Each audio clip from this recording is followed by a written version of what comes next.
Milagro en la celda 7. 14 de julio de 2004. Mientras se preparaba para su boda, una joven escuchaba las noticias. A partir de ese día ya no habría pena de muerte en Turquía. Pena de muerte. Esas palabras le trajeron un recuerdo a la chica, razón por la que sacó una pequeña caja metálica. ¿Pero por qué? Para eso retrocedamos a 1983. Verán, o adoraba a su padre Memo. Ambos tenían una frase, lingo lingo, que en turco significa estrellita, ya saben, por la canción Estrellita ¿dónde estás? Como sea, Memo era un gran padre. Sin embargo, los compañeros de boda se burlaban de él, diciéndole loco por tener discapacidad intelectual. Mine, la profesora Clara, lo regañó, mientras que Memo comenzó a llevarse a Ova. En el camino, la niña notó una mochila de Heidi. Al oír el precio, Memo entendió que no le alcanzaba. Aún así, vendería muchas manzanas para comprársela a su hija. Una vez en casa, Ova preguntó a la abuela si su padre estaba loco. Eso decían los chicos. No está loco, respondió la abuela. Simplemente no es como los otros papás. Esto porque tiene tu misma edad. Al oír la respuesta, la chica no pudo evitar sonreír. Al día siguiente, la abuela y Memo prepararon manzanas caramelizadas. Nuestro amigo los vendería en el desfile para comprar la mochila. Por cierto, estaba lleno de militares. Mientras esto sucedió, otro pelotón se aproximaba. Aquí uno de los soldados fingió atarse los zapatos. Aprovechando que todos seguían su camino, no dudó en escapar. Regresando con los chicos, Memo no dejaba de vender, y una vez finalizado el desfile fueron por la mochila. Solo había un problema. Un teniente había comprado la mochila para su hija Seda. Memo de inmediato trató de comprársela al militar, pero al ver la negativa jaló la mochila. No quiso que el sujeto lo golpeara. No debía tocar a su hija. Varios hombres explicaron la discapacidad de Memo, así que el teniente lo dejó. Al llegar a casa, la abuela preguntó por la mochila. Ova explicó que el padre Seda la había comprado, razón por la que la abuela le dijo que no estuviera triste, aunque la niña dijo que no estaba triste por eso, sino porque habían golpeado a su padre. Al luego entrar a la casa, Memo preguntó a la abuela si su hija volvería a estar feliz. Sí, respondió, y por la gente no te preocupes, tú tienes un gran corazón. Tras esto, Memo salió a pastorear topándose con los hijos de varios militares, quienes al verlo comenzaron a burlarse. En ese momento los chicos fueron llamados a comer, aunque al ver que Memo adoraba la mochila, Seda decidió quedarse para que la siguiera. La niña corrió y Memo tras ella. Fue entonces que notó que alguien observaba desde unas ruinas, aunque no había tiempo para eso. La chica se acercaba a un risco. Memo le dijo que volviera, pero de un segundo a otro era demasiado tarde. Para ese punto el general notó la ausencia de Seda, razón por la que comenzaron a buscarla, encontrando así a la niña en los brazos de Memo, que no sabía lo que ocurría. Todos malinterpretaron la escena culpando a Memo, incluso el capitán lo quería acabar. Afortunadamente terminaron deteniéndolo. Tras esto Memo fue maltratado, querían que confesara. Nuestro amigo, como podía, intentaba darse a entender, él no era culpable, el gigante de un ojo lo había visto. Sin embargo, los sujetos no comprendían lo que decían, por eso al final lo forzaron a firmar una confesión. Una vez terminado esto, fue el turno del capitán, desquitándose todo lo que quiso con Memo. Con el paso de las horas, la abuela y Ova se enteraron de lo ocurrido. Sin embargo, la abuela comentó que Memo nunca haría algo así. Tenía una hija que adoraba, debían dejarla hablar con él, solo ella lo entendía. Justo que Ova notó que transportaban a su padre, por eso se puso frente al coche. Memo, al escuchar a su hija, le gritó que el gigante de un ojo lo había visto todo, y sin más el coche arrancó. La niña recordó que era el gigante, así le decía a su padre a las ruinas, por lo que de inmediato comenzó a correr. ¿Y quién estaba en las ruinas? Claro, el soldado desertor. Dejando de lado esto, Memo fue trasladado a la prisión, donde al leer lo que había hecho comenzaron nuevamente a maltratarlo. El alcaide pidió parar, aunque le dijo a Memo que si cometía un solo error, él mismo se desharía de él. Pese a esto, el sujeto le pidió que no se supiera lo que había hecho. Si se enteraban, los presos lo acabarían. Mientras esto sucedió, Ova encontró al desertor, preguntando si había visto lo sucedido. El sujeto dijo que sí, la niña se había caído, y Memo solo había intentado ayudarla. Ova feliz preguntó si podía contárselo también a la abuela, a lo que el sujeto respondió que sí. Tras varios minutos la niña regresó con la abuela. Solo había un problema, el desertor se había ido, no podía dejar que nadie lo encontrara. Ova llorando dijo a la abuela que no lo había imaginado, realmente había un hombre ahí. La abuela no sabía si creerlo, así que solo se la llevó. Regresando con Memo, nuestro amigo y otro sujeto llamado Cenis fueron asignados a la celda número 7. Ascoro, el jefe de esta, preguntó cuál era el crimen de Memo. El guardia no se lo quería decir, pero insistiendo se enteró de lo sucedido, contando de inmediato a los demás. Esto hizo rabiar a los sujetos. Eran criminales, pero hasta ellos tenían principios. Por eso al caer la noche le dieron una paliza. Al revisarlo, el doctor dijo que era un milagro que siguiera con vida. Debía quedarse en la enfermería por algún tiempo. Al enterarse de lo ocurrido, el teniente le dijo al capitán Faruk que llevaría a Memo a la horca. Quería que todos vieran lo que le había pasado al hombre que había atacado a su hija. Por tanto, lo necesitaba con vida. Regresando a la celda, Yusuf no dejaba de mirar una mancha en la pared, mientras que Cenis le hizo un pedido a Ascoro. Era músico, por eso quería conseguir su barlamá. Ascoro, quien tenía poder en la cárcel, aceptó, aunque en eso Faruk entró gritando. El padre de la niña era teniente, él personalmente se encargaría de Memo, así que hasta entonces no quería que le tocaran un solo cabello. Si lo hacían, no volverían a ver la luz.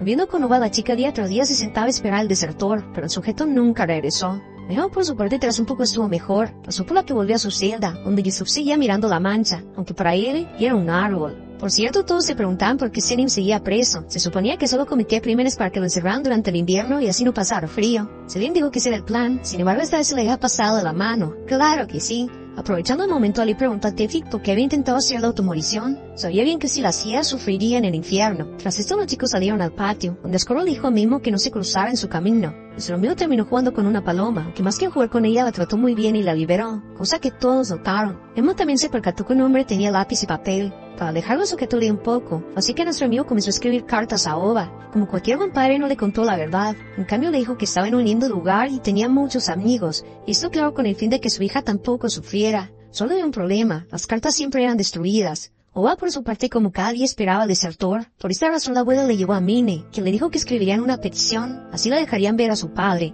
Días después llegó el juicio a Memo, donde oficialmente lo sentenciaron a muerte. Ahora solo faltaba la orden de ejecución. Emma no sabía lo que ocurría, pero ver a la abuela destrozada lo hizo llorar.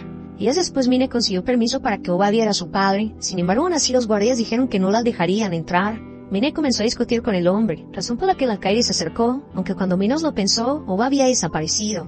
La niña había rodeado la cárcel llamando a su padre.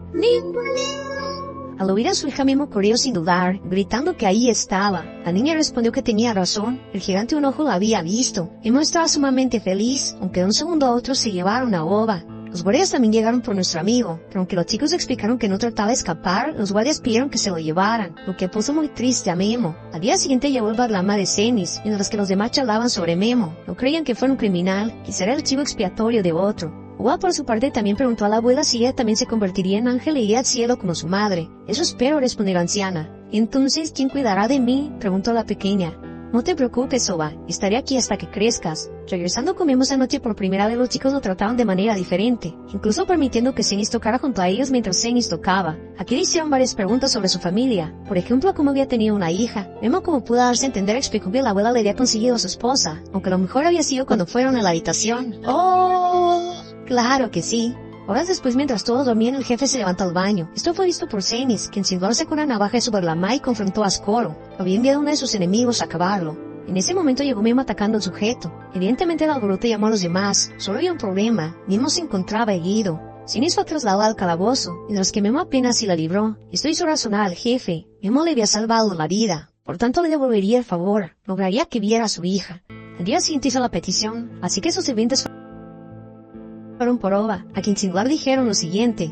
Lingo. Al oír eso, la niña confió en la palabra de los hombres, aunque quien no estaba para nada feliz era la esposa de Ascoro, quien pensaba que Oba era hija ilegítima de su esposo. Como sea, una vez en la cárcel, la mujer pidió a Oba ponerse junto a una puerta, así que un guardia la metió, mientras que ella comenzó a reclamarle a Ascoro. El sujeto explicó la situación, no era su hija. El guardia por su parte trasladó a la niña en un carrito de té, y tras unos segundos estaba con su padre, quien al verla se puso más que feliz. Ella era la luz de su vida. Oba explicó que había el gigante de un ojo. El sujeto de ahí le había contado que Seth había caído. Él era un buen hombre. Tras esto, la chica observó todo, preguntando a Yusuf si miraba el árbol. Yusuf notó que la chica también lo miraba, pero Memo la alejó de él. No quería molestarlo. Pasando por la abuela, para este punto estaba desesperada. No encontraba a su nieta. Fue entonces que comenzó a dolerle el brazo izquierdo. Era un ataque al corazón. Lamentablemente, había fallecido. Regresando a la celda, no quería marcharse. Por esa razón, los chicos le hicieron creer que era un hospital. Cuando Memo estuviera mejor, lo enviarían a casa. La niña preguntó qué enfermedad tenía cada uno. Por eso le confesaron sus crímenes a manera de enfermedad. Por ejemplo, la enfermedad de tomar cosas de los demás y huir, o la enfermedad de convertir a las personas en ángeles. Oba también preguntó su enfermedad a Yusuf, así que el sujeto le contó que tenía la enfermedad de creer a las personas mentirosas. Eso le había pasado cuando su hija estaba por casarse. En ese momento, el alcaide recibió una llamada de Mine, razón por la que comenzó a abrir la celda. Los chicos de inmediato escondieron a Oba, aunque fue inútil, ya que al preguntar a Memo si su hija estaba ahí, el sujeto dijo que sí. El alcaide estaba sumamente molesto, pero Ascoro no dudó en confrontarlo. Había preguntado a Memo dónde estaba su hija y él había respondido. Era obvio que Memo era inocente, lo habían inculpado. De hecho, había un testigo, debía hablar con Oba. Él era un buen hombre, por eso al llevar a Oba a casa preguntó sobre el testigo. La chica le contó todo, estaba feliz por contarle a la abuela, le habían creído, solo hay un problema. Mini dijo que eso no se podría. La abuela ahora era un ángel. Oba no pudo evitar llorar, mientras que Neil se dirigió a las ruinas. En un principio no encontró nada, aunque pronto vio el arma y uniforme de un soldado. Al mostrarle la evidencia, Farouk le dijo que era obvio que un testigo así desaparecería. Después de todo, era un desertor. Farouk mencionó que si se sabía la verdad estarían en problemas. Claro, por haber incriminado a un inocente, pero a Neil no le importó. Debían encontrar al desertor. Mientras esto sucedía, Yusuf seguía mirando la mancha. Por ese motivo, Ali le dijo que realmente parecía un árbol. Sí, respondió Yusuf. Ahí enterré a mi hija inocente. Eso significa que iré al infierno. Ali respondió que Dios obraba de maneras misteriosas, pero sobre todo podía perdonar. Aparte le recomendaba no perder el tiempo. No lograría salvación viendo una mancha. Debía pedir perdón, y si había lastimado a su hija, cuando saliera debía salvar a otros niños. Esto dejó pensando al sujeto. Y hablando de otros niños, pasemos con Ova. La chica por obvias razones no tenía ganas de hacer nada. La profesora intentaba charlar con ella, pero Ova se negaba. Tenía una profunda tristeza. Días después todos los compañeros de Memo tuvieron visita de su familia. Nuestro amigo los había inspirado a ser mejores hijos, esposos y padres. Oscuro encantado abrazó a sus hijos como nunca. Prometía que cuando saliera todo mejoraría. Poco después Mine llevó a Ova a ver a su padre. Lo que no se esperaba es que vería cómo preparaban la horca. El alcaide explicó que lo harían a la noche siguiente. Quería hacerlo antes de las elecciones, así evitaría cualquier clase de objeción. Ova por su parte se encontraba con Memo, quien claro estaba sumamente feliz. No obstante en eso preguntó por la abuela. Ova respondió que se había convertido en ángel, lo que transformó la expresión de todos, en especial de nuestro amigo, quien sin duda comenzó a lavar los trastes. Ova preguntó por qué los lavaba, pero al verlo lo supo. Lo hacía para que no lo viera llorar. La niña abrazó a su padre, sabía que era algo muy doloroso. Mientras esto sucedía, el desertor finalmente fue encontrado, contando la verdad sobre Memo. Esto puso feliz al alcaide y Mine, aunque no se podía decir lo mismo del teniente, quien ordenó que llevaran al desertor para hablar a solas con él. ¿Acaso había visto el incidente con su hija?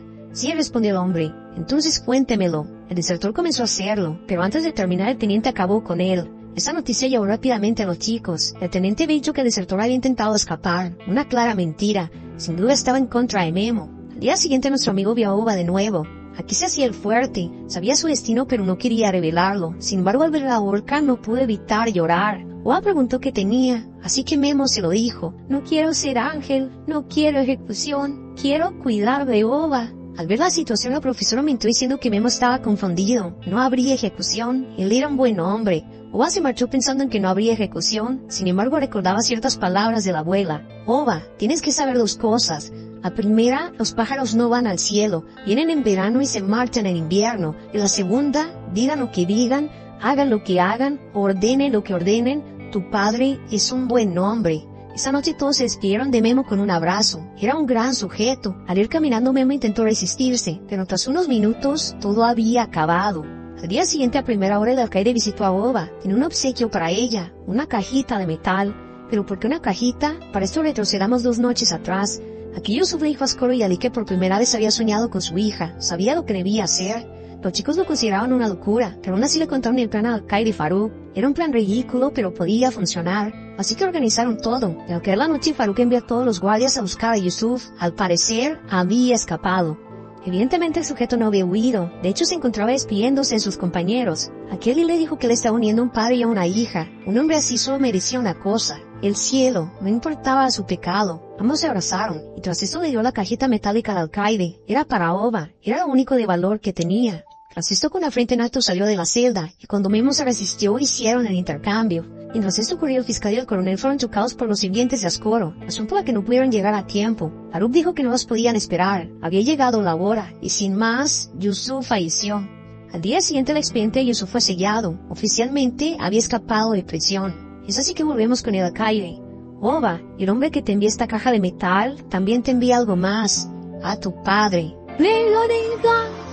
Memo sin dudar abrazó a su hija. Por fin estaban juntos de nuevo. Esa noche el alcaide y Faruk pusieron a los chicos en un bote para escapar del país. Si les preguntaban por qué huían, debían decir que escapaban de la violencia policial.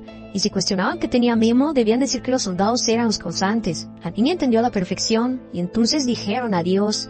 Es así que volvemos al inicio de la película. Así es, esta joven era Ova, que no pudo evitar llorar al ver la cajita. Después de todo, el hombre que se la había dado le había entregado un gran regalo. Le había devuelto a su padre.